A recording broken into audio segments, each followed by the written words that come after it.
So here we are back on June 7th, 2021, retirement income options. We just talked about a bunch of our stocks in the stock of the week program, and I showed you some stocks that you probably ought to buy. Now, what I want to do, and I'm just going to use Yahoo to do this, is whip through some of the options. Now, some of these SPACs that have become de-SPACed, right? They've announced their mergers, don't have very robust option trading. Take a look at this one, Osprey. And this one's NavSite. We'll take a look at Osprey next.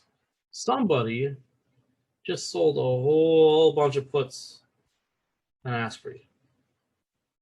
Paid about a quarter. And they could actually be betting on it going down. They might have bought these puts. 2.5%. Bump it out. No interest in August. So I'm guessing, seeing the difference in the premiums from just July to August, I'm guessing this was selling pressure.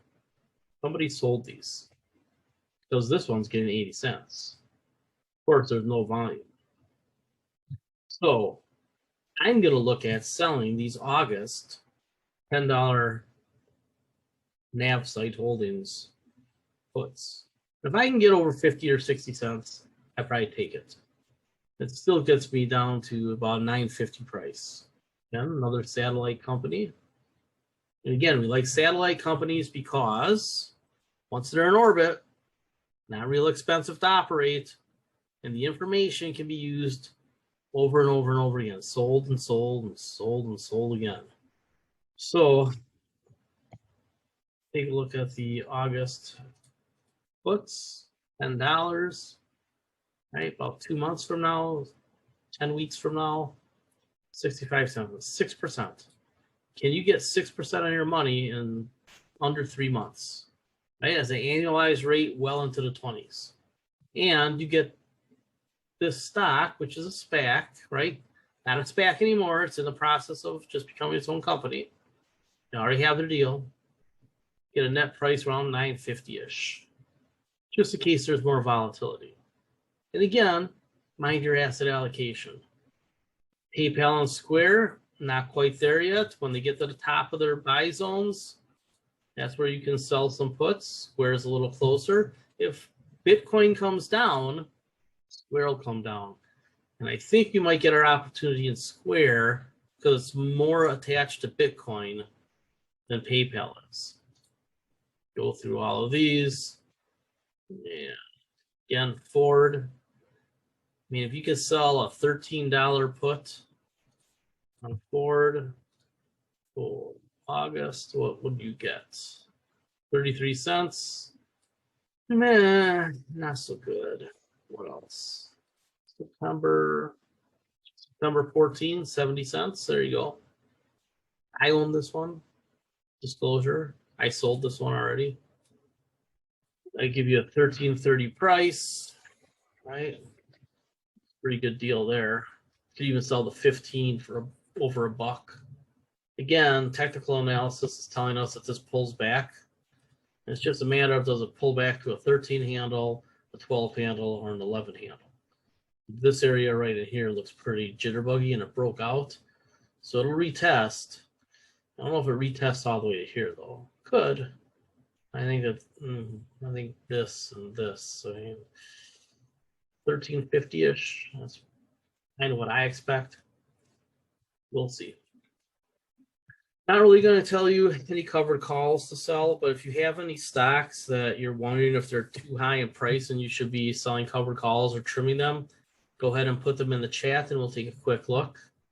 Remember, put a stock in here with a chart that looks like this before the crash, right? Show me a chart that looks like that, I'm going to tease you. So what stocks do you think you want to trim? What stocks do you wonder whether or not you should trim or sell a covered call? Nobody? Everybody is right properly trimmed? Oh, NTR, there you go. See the news on them today? This is just a juggernaut. Boom, boom, boom. I told you way back when it was down in here and in here is going to 100. It's almost overbought on the daily. What does it look like on the weekly? Not quite, right? I think you can stay on this train. Climate change is a big, big deal with these, with some of these stocks. I wouldn't sell a put until it got into this. I wouldn't sell a covered call till it got into the 70s, and I wouldn't lighten up on it till it was in the 70s because you're collecting the dividend, and that's just a great trend, right? And I'm not going to advise you on day trading, but in general, unless it's out of whack with your asset allocation, if it's more than 4 or 5%, I don't think there's a lot of reason to sell this one yet. Make that a little easier. Somebody says KMI. I don't think you want to sell this one yet either. Heck, it's still kind of in the buy zone. There's a lot of room for this one to go up. Look, it's natural gas, right? They don't have the liquids risk that Enbridge has. If Enbridge was all natural gas, right? If Enbridge was all of this and some of this, I'd be like, okay, this 25% of North American liquids. I mean, come on, man. But the only reason I'm in KMI is because it's natural gas focused. And they have right-of-ways in the United States. For the most part, they don't get any grief over. Enbridge, on the other hand, just Google Line 5 Enbridge. Michigan might take them out of service up there. Think that through. So no, I wouldn't be trimming Kinder Morgan. It's going to break out above 22, somewhere in the middle 20s on Kinder Morgan. Nah, $20 strike prices on covered calls for Kinder Morgan is way too low. Let your winners run. That's the most important part of trading, is let your winners run. Let the technical indicators tell you when it's time. Right? Came off of that. Let it get back up there and jitterbug around, and then it took years. This will get up here for a while. They're trying to be too cute trading options on this one. When this has its last hurrah, when everybody finally decides that they love Kinder Morgan again, when getting kindered is a good thing, everybody wants to get back in his car, right? It'll break out. New highs. Walgreens, again, we've talked about this. It's an absolutely shittily run company. And maybe it's just up against, right, all the trends. I mean, that's a long time to be in a downtrend, right? It just looks like a bounce, boing, boing, boing. I think it's going to be range bound again, right? Went too high, came back, Again, I've been in the Walgreens a while back, actually a few times in the last couple of weeks, actually. So I had to go pick something up, but I don't see how Walgreens can transition those crummy retail spaces to be profitable, more profitable than they are. They don't get nearly as much traffic as I thought they would. Walmart does way more vaccinations. I just don't think I think they've blown their opportunity. I guess that's the way to put it. I think the activist investors have been right that the management needed a shakeup. They had to do things differently. I don't think they're there yet. I would challenge any of you to go into Walgreens and tell me what you think. But the space that they have in those stores, I don't know how they fix that. I mean, there's urgent cares getting built everywhere, and medical offices getting built everywhere. I don't even know that it's a big opportunity for them. I just don't know they have the floor space, right? At Walmart, they can carve out a big hunk of those giant stores and say, here, it's medical now. But Walgreens is kind of little. I just don't know what the deal is with Walgreens. So if you bought it down there in the 30s and 40s when we talked about it, maybe being a rebound play, I would tell you, I think that's probably played out. It didn't get the mega rally that a lot of other things did. It rallied. Well, I just don't know that there's a lot more in it. Right? I just think I cut off this top. And then it would just look like it was doing this for a long time, right? Just cut that off. Cut that off. Went up too high, came back. Came back into this region for a reason, I think. And I don't know how they fix their problems. It's just not an exciting chart in any way, shape, or form, and I can't figure out what would make that business better. And you know that I think that way, right? I told you why Ford was going to turn around. I told you 3 years ago that GameStop was going to turn around, and now everybody loves the damn thing. Talk about a stock that I should have just put under the pillow. My clients did. He never sold it. A consulting client called. I told you this story. He called me. What the hell's going on with GameStop? I don't even remember what he sold it for. He sold it for a lot, like 12 bagger, 15 bagger. So INMD. INMD. I don't know much about these guys.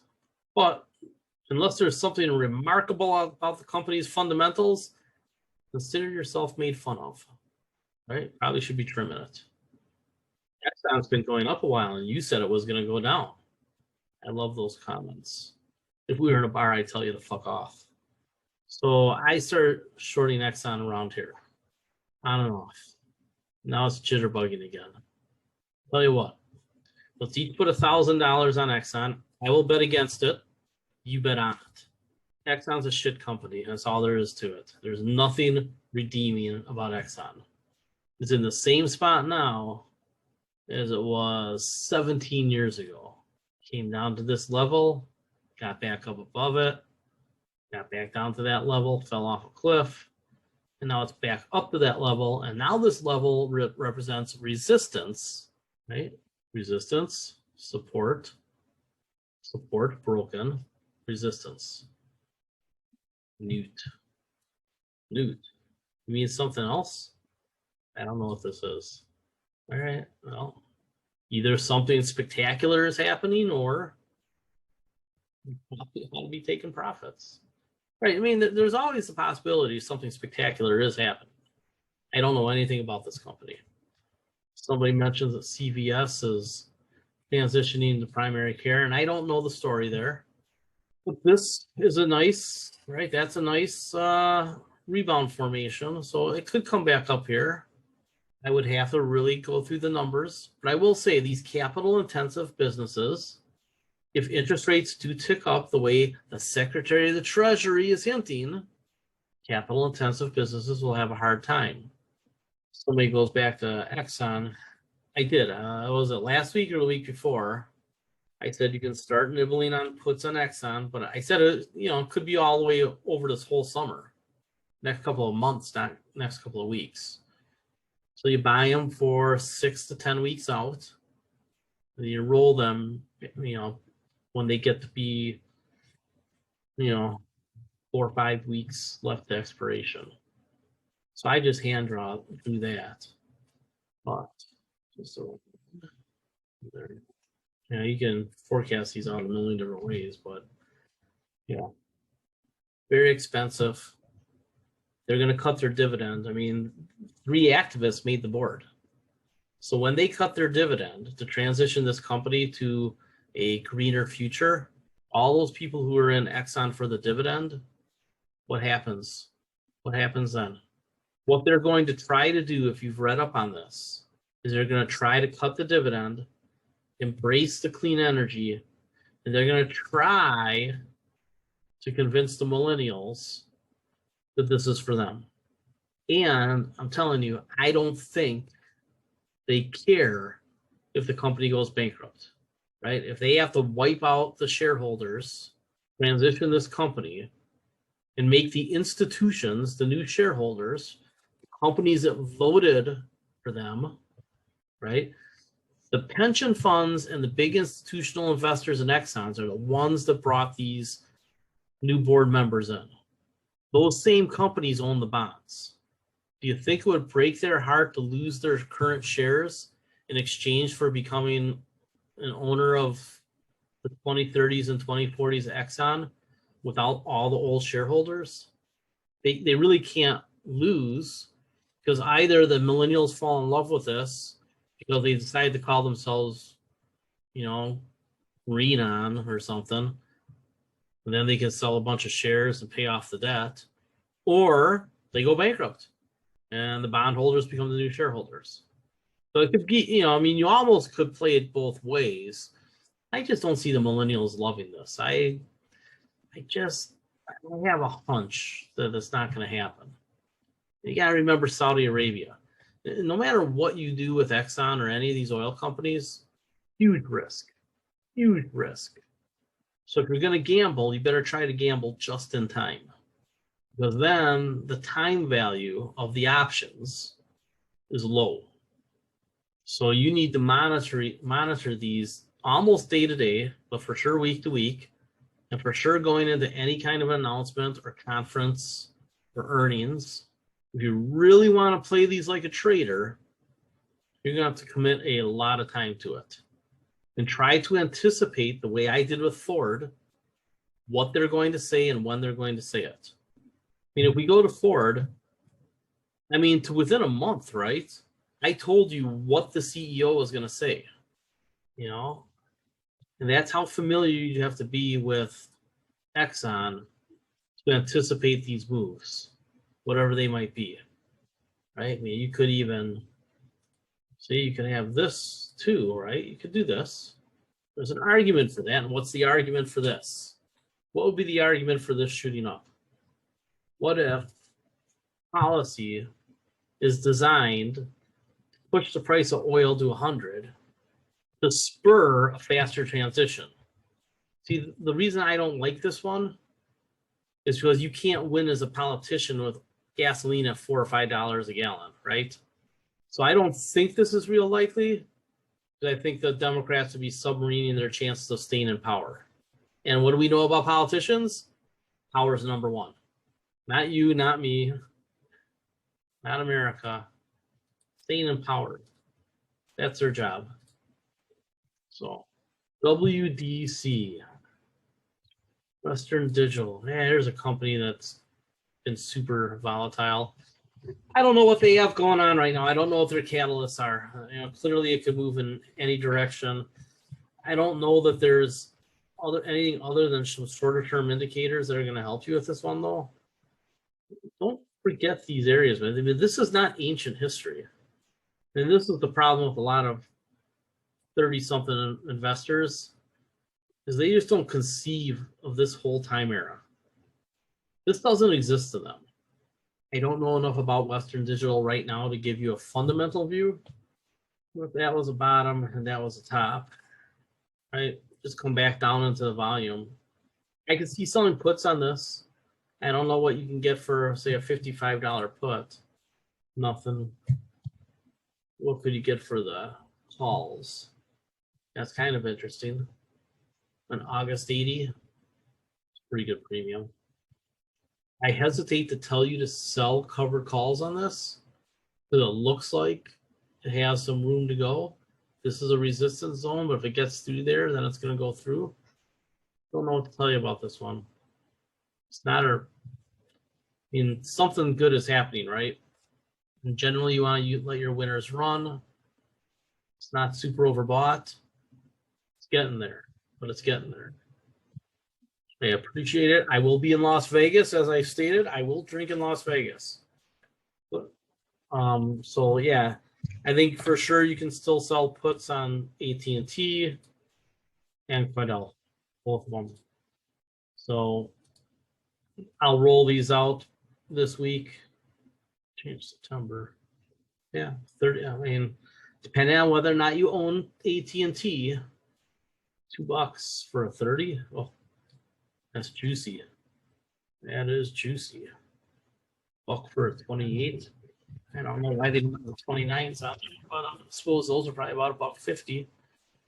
Yeah, again, depending on your asset allocation, I think that's wonderful. One of the analysts wrote a report on AT&T. Said, no matter what you thought of AT&T before the deal, after the deal, you have to think that it's more valuable. And I agree with them. Yeah, I mean, look at these. These just, right? Here you go. Here's your dip back down to almost the bottom of our range. Yeah, I'll make this trade tomorrow probably. I have some already, but I'll probably find a way to sell more. So depending on what your asset allocation is to this, whether you've sold puts or not, or you only the stock or not, right in this range, you know, you sell the 110 if you want it a little bit more, sell the 100 if you want it a little bit less, and you're spreading out your purchases. Yeah, I saw this too. This is a good company. It's one of the stocks that has the Cathie Wood effect and impact. $10 for a $60 put. October. Oh, we should probably look at this, shouldn't we? Okay, let's take a look at this. This is a dynamite company. Yeah, it's getting paddled with the wood. Yeah, it's in a bottoming process. I mean, unless there's something horrible to watch out for, this looks pretty stable. So, hey Scott, if you're watching, this would be one that we would love some interpretation. See, when there's so little history, it's tough. But you see the volumes here. So there was some selling pressure, but it looks like it's going to abate. You know, maybe it double bottoms here around 50. Let's watch this one real closely. I'm going to leave this one off. I'm going to put that in the article. All right. Did I miss anything serious? Remember, everything is about relative performance. So just because something's okay doesn't mean you should own it. Well, man, I don't know what I drew this, but apparently down here, that looks, wow, could happen. I don't know how long it's going to take, but I like Sirius, and I think it's a great one to sell puts on. You just mint those premiums, right? Just mint those premiums. Huge upside. Low downside, fat premiums. Say September. Yeah, I'm getting to the point now where we can start pushing these out a little bit if you want to get the time value and take some time off. But you know, you could always look at it as 2 transactions in August, and then there'll be in October at some point. $6, 35 cents, 5%. Yeah, September 6s, especially on a down day. Yeah, we're gonna take a look at another one. So here's where the free money is. This is the free money on that. Why do I call it free money? Because we have that 30% stake in Live Nation that's not valued into the stock. I mean, this almost directly reflects their ownership in Sirius, but not their ownership in Live Nation or Formula One, which is, I think, getting spun off again. So 350 at the money. Right. It's not a bad one to sell either. 6.5%. Whatever that is. All right. So as far as swing trades go, let's talk about that for a minute. So let me put this on pause, and I'll be right back to you with swing trade idea.